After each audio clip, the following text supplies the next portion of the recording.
meu coração se apaixonou por essa Cinderela. Ela é da zona. 1. Konsep dasar sifat koligatif larutan. Sifat koligatif larutan merupakan sifat fisis larutan yang hanya bergantung pada jumlah partikel zat terlarut dalam suatu volume pelarut dan tidak dipengaruhi oleh identitas kimiawi zat tersebut. Istilah koligir atau mengumpulkan bersama menandakan bahwa efek fisis yang terjadi merupakan hasil kumulatif dari seluruh partikel terlarut. Dari 4 jenis sifat koligatif larutan, prinsip utama yang diterapkan dalam pembuatan es krim adalah penurunan titik beku atau freezing point depression. 2. Teori penurunan titik beku dan hukum Raoult. Titik beku adalah kondisi saat fase cair dan padat berada dalam keseimbangan termodinamika di mana tekanan uap keduanya sama. Pada tekanan 1 atmosfer, air murni membeku pada suhu 0 derajat Celcius. Ketika zat terlarut non-volatil seperti gula atau garam dilarutkan, partikelnya akan menghalangi molekul air membentuk struktur isi kristal padat. Berdasarkan hukum Raoult, penambahan zat ini menurunkan tekanan uap pelarut sehingga titik beku larutan bergeser menjadi lebih rendah. Besarnya penurunan titik beku berbanding lurus dengan molalitas larutan. Hubungan ini dirumuskan sebagai penurunan titik beku atau delta TF sama dengan titik beku pelarut murni dikurangi dengan titik beku larutan. Dengan persamaan delta TF sama dengan KF kali molalitas untuk larutan non-elektrolit dan delta TF sama dengan KF kali molalitas kali I untuk larutan elektrolit.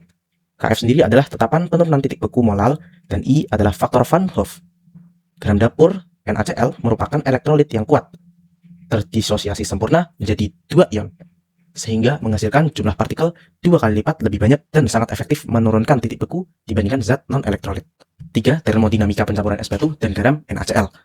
Adonan es krim tidak akan membeku jika hanya diletakkan pada es batu murni, karena titik beku adonannya berada di kisaran minus 3 derajat Celcius hingga minus 6 derajat Celcius. Agar terjadi perpindahan panas yang memadai, medium pendingin di luar wadah harus mencapai suhu minus 10 derajat Celcius hingga minus 18 derajat Celcius. Ketika garam ditaburkan di atas pecahan es batu, garam akan melarut dalam lapisan tipis air lelehan dan menurunkan titik bekunya secara drastis. Akibatnya, es terpaksa mencair melalui reaksi endotermik yang membutuhkan kalor laten peleburan. Energi panas ini diserap langsung dari wadah adonan es krim secara konduksi, yang kemudian menurunkan energi kinetik molekul adonan hingga berubah wujud menjadi padat. 4. Kimia pangan dan pembentukan struktur es krim. Es krim sendiri merupakan sistem koloid kompleks yang terdiri dari emulsi minyak dalam air, busa udara, dan suspensi kristal es.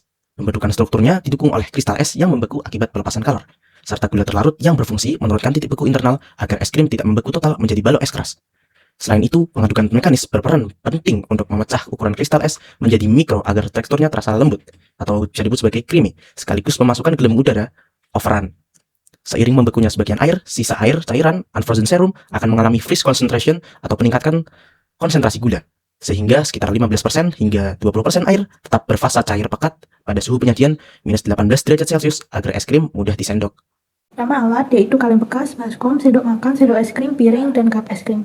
Lalu ada bahan yaitu garam kasar, topping, susu kental manis, bubuk coklat, es batu, dan susu. Pertama, kita masukkan es batu ke dalam baskom hingga cukup untuk mengelilingi kaleng. Setelah itu, taburkan garam kasar secara merata di atas es batu. Selanjutnya, letakkan kaleng di tengah-tengah baskom yang sudah berisi es dan garam. Kemudian, masukkan bubuk coklat, kental manis, dan susu ke dalam kaleng. Aduk seluruh bahan hingga tercampur secara merata. Setelah adonan tercampur, tutup kaleng dengan rapat, lalu putar kaleng dengan cepat. Selama proses berlangsung, periksa adonan secara berkala. Jika mulai terlihat bagian es krim yang sudah membeku pada dinding kaleng, kerok bagian tersebut agar proses pembekuan dapat berlangsung secara merata. Setelah itu, putar kembali kaleng hingga seluruh adonan membeku dan memiliki tekstur yang sesuai. Jika es krim sudah cukup beku, kita dapat memindahkannya ke wadah penyajian.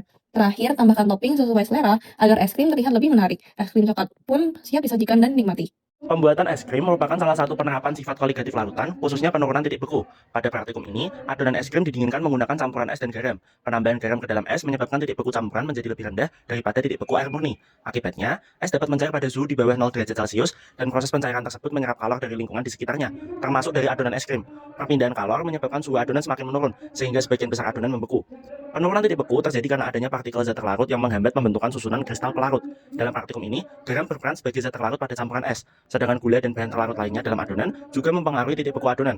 Semakin banyak jumlah partikel zat terlarut, semakin besar penurunan titik beku yang terjadi. Oleh karena itu, campuran es dan garam mampu menghasilkan suhu yang lebih rendah daripada es biasa, sehingga proses pembekuan adonan es krim dapat berlangsung lebih efektif. Selama proses pendinginan dan mengadukan, adonan secara bertahap mengalami perubahan dari bentuk cair menjadi lebih kental dan membeku. Pengadukan membantu meratakan suhu dan mencegah terbentuknya kristal es berukuran besar, sehingga tekstur es krim menjadi lebih lembut. Gula dalam adonan tidak hanya memberikan rasa manis, tetapi juga membantu menurunkan titik beku, sehingga adonan tidak membeku seluruhnya menjadi padatan keras. Selain itu, keberhasilan proses pembekuan dipengaruhi oleh perbandingan es dan garam, lama pendinginan, serta proses pengadukan. Pengaturan kondisi tersebut menentukan efektivitas pembekuan dan kualitas akhir es krim, terutama dari segi tekstur dan tingkat kekerasannya. Dengan demikian, penggunaan campuran es dan garam serta adanya zat terlarut dalam adonan menunjukkan penerapan sifat koligatif larutan melalui penurunan titik beku yang memungkinkan adonan es krim membeku pada suhu yang lebih rendah dan menghasilkan tekstur yang lebih lembut. Berdasarkan praktikum yang telah dilakukan, pembuatan es krim merupakan penerapan sifat koligatif larutan, khususnya penurunan titik beku. Penambahan garam pada campuran es menyebabkan titik beku campuran menjadi lebih rendah, sehingga es dapat mencair pada suhu di bawah 0 derajat Celcius dan menyerap kalor dari adonan es krim. Akibatnya, suhu adonan menurun dan adonan dapat membeku secara bertahap.